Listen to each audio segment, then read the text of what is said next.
तव्हांखे अपडेट कयूं अहम ख़बर आहे। इस्लामाबाद में वज़ीर आज़म शहबाज शरीफ की सदारत हेठ FBR सुधारन बाबत इजलास थियो आहे। FBR में डिजिटलाइज़ेशन दौरान 45 लख माण्हुनि जी निशानदही थी आहे। उहे माण्हू टैक्स ॾियण जी सघ रखनि था, पर टैक्स नेट में शामिल नाहिनि।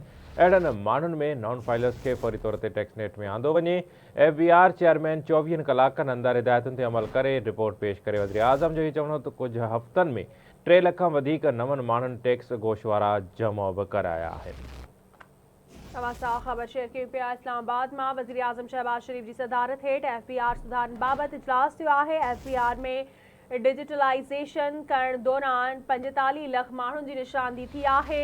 उहे माण्हू टैक्स ॾियण जी सघ रखनि था, पर टैक्स नेट में शामिल नाहिनि। अहिड़नि माण्हुनि ऐं नॉन फाइलर्स खे फौरी तौर ते टैक्स नेट में आंदो वञे। FBR चेयरमैन 24 कलाकनि अंदरि हिदायतुनि ते अमल करे रिपोर्ट पेश करे।